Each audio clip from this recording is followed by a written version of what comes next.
20 குடும்பத்தையும் இவர் தனித்தனியா சந்திச்சு பேசினார். நடிகர் விஜய நான் முதல் முறையா நேரடியா நான் அன்னைக்கு தான் பார்த்தேன். நடிகர்களை நாங்க போய் சந்திக்கிறதுல பாக்குறதுல இப்ப சினிமா பார்ப்போம், அவருடைய சினிமாவும் சில படங்கள் பார்த்து ரசிக்கிறது உண்டு. அந்த அளவுல அவரை தெரியும்.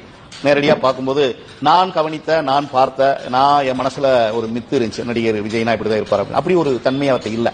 ரொம்ப எளிமையா இருந்தார். எனக்கு அது ஆச்சரியமா இருந்தது. எழுதி பல பத்திரிகையில பார்த்திருக்கிறேன், 300 கோடி ரூபாய் ஒரு படத்துக்கு பணம் வாங்குறாரு அப்படின்னு சொல்லி.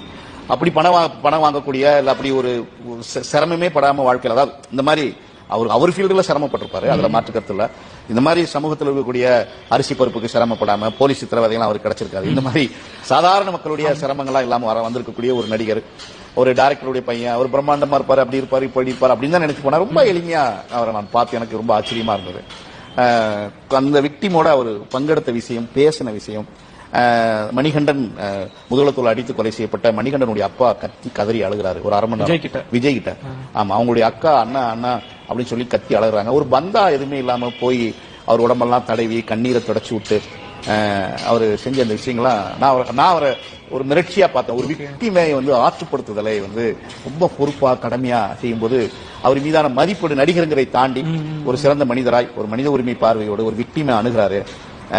நிறைய விக்டிமா அணுகுவாங்க, தலைவர்களை பார்த்திருக்கிறோம். அது போட்டோவுக்காண்டி இதுக்காண்டி அணுகிற இடத்துல இயல்பா ஒரு அரை மணி நேரம் ஒரே நபர்ட்டு மட்டும் அரை மணி நேரம் நெஞ்செல்லாம் தடவி கண்ணீரெல்லாம் தொடச்சு விட்டு என்ன இங்க வாங்கன்னு கூப்பிட்டு ஏன் அவர் அழுதுகிட்டே இருக்கிறாரு கேட்டு ஏன்ட்ட கேட்கிறாரு. அப்ப அவருக்கு சரியா கண்ணு தெரியாது, காது கேட்காதுன்னு சொல்லி அதுக்கப்புறம் சத்தமா அண்ணா நான் இருக்கிறேனே கவலைப்படாதீங்க அப்படின்னு சத்தமா அவர்கிட்ட சொல்லி அவரை சாந்தப்படுத்தி அடுத்த நபர்ட்டு அவர் நகரவே இல்லை. அப்படிங்கிற ஒரு அடுத்தடுத்து அவர் நகர்ந்து போகக்கூடிய நபரா இல்லாம ஒரு அரை மணி நேரம் அவரோட உட்கார்ந்து பேசி அந்த ஒரே குடும்பத்தோட மட்டும் பேசி, அது எனக்கு ஒரு விக்டிமை சாந்தப்படுத்துது, ஆற்றுப்படுத்துவதில் விஜய்க்கு நடிகர் விஜய் நடிகர்ங்கிறத காட்டிலையும் அரசியல் கட்சியினுடைய தலைவர், வெற்றி கழகத்தினுடைய தலைவர் ஒரு விக்டிமை எப்படி அணுகணுங்கிற முறையை நான் பார்க்கும்போது அவர் மீதான மதிப்பீடு ரொம்ப உயர்வா இருந்துச்சு. அதை நான் பலர்கிட்ட பகிர்ந்துருக்கேன். முதல்ல உங்க சேனல்ல தான் நான் பேசுறேன்.